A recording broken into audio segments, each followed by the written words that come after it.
ഇന്ത്യയിലെ most affordable 7 seater കാറായിട്ടുള്ള Renault Triber 2019 launch ചെയ്തിരുന്നത്. മാത്രമല്ല സ്റ്റൈലിംഗ് കോമ്പാക്ട് SUV ആയിട്ടുള്ള റെനോ കൈഗറിനെ 2021 ലോഞ്ച് ചെയ്തിരുന്നത്. ഈ രണ്ടു കാറുകൾക്കും ഫേസ് ലിഫ്റ്റ് എന്നത് അത്യാവശ്യ ഘട്ടത്തിലേക്ക് കടന്നിരിക്കുന്നു. ഇന്ത്യൻ മാർക്കറ്റിൽ റെലവന്റ് ആയിരിക്കണമെങ്കിൽ ഫേസ് ലിഫ്റ്റ് ലോഞ്ച് ചെയ്യേണ്ടത് അത്യാവശ്യമാണ്. റെനോ എന്ന ബ്രാൻഡ് മെയ് മാസത്തിൽ വിറ്റിരിക്കുന്നത് 1411 കാറുകൾ മാത്രമാണ്. കഴിഞ്ഞ വർഷവുമായി കമ്പയർ ചെയ്യുമ്പോൾ ഏകദേശം 33% വീഴ്ചയിലാണ് ഇന്ന് റെനോ എന്ന ബ്രാൻഡ്.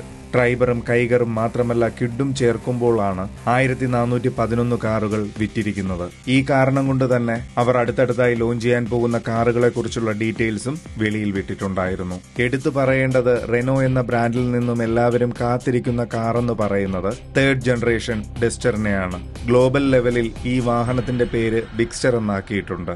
ഇന്ത്യൻ മാർക്കറ്റിൽ ഇത് ബിഗ്സ്റ്റർ ആയിട്ടാണോ ഡസ്റ്റർ ആയിട്ടാണോ വരുന്നത് എന്ന് കാത്തിരിക്കേണ്ടതായിട്ടുണ്ട്. ഇന്ത്യയിൽ ഈ വാഹനത്തെ ലോഞ്ച് ചെയ്യുന്നത് 2026 എന്തായാലും കൈഗറിനും ട്രൈബറിനും ഉടൻ തന്നെ ഒരു ഫേസ് ലിഫ്റ്റ് വരുന്നുണ്ട്.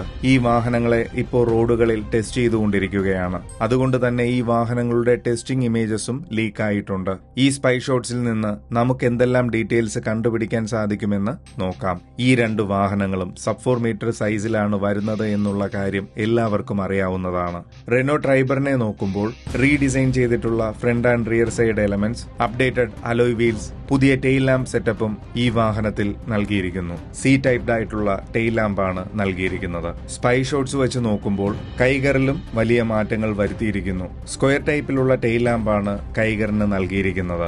ഇന്റീരിയർ ലേഔട്ടിലും മാറ്റങ്ങൾ വരുത്തിയിട്ടുണ്ട് ഈ രണ്ടു വാഹനങ്ങൾക്കും. Digital instrument cluster, ventilated seats, വലിയ ടച്ച് ഇൻഫോർടൈൻമെന്റ് സിസ്റ്റം, മാത്രമല്ല സൺറൂഫ് പോലുള്ള ഫീച്ചേഴ്സും ഈ വാഹനങ്ങളിൽ നൽകുമെന്ന് പ്രതീക്ഷിക്കാം.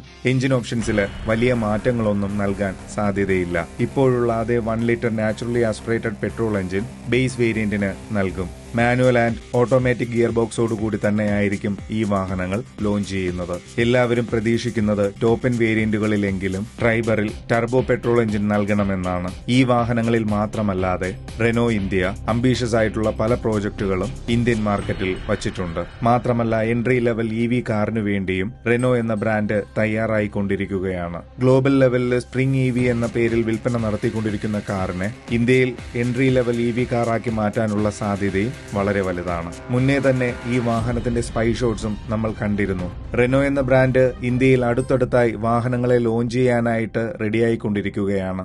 അതിൽ ഫസ്റ്റായിട്ട് കൈഗറിന്റെയും ട്രൈബറിന്റെയും ഫേസ് ലിഫ്റ്റ് വെർഷൻ ഈ അടുത്തായി തന്നെ ഇന്ത്യൻ മാർക്കറ്റിൽ അവർ ലോഞ്ച് ചെയ്യും. ശേഷം മറ്റു വാഹനങ്ങളെയും. റെനോ എന്ന ബ്രാൻഡിനെ പറ്റി നിങ്ങളുടെ വിലപ്പെട്ട അഭിപ്രായം ഉറപ്പായിട്ടും കമന്റ് സെക്ഷനിൽ പറയുക. എല്ലാവർക്കും നന്മയുണ്ടാകട്ടെ. എല്ലാവർക്കും ഹൃദയം നിറഞ്ഞ വണക്കം.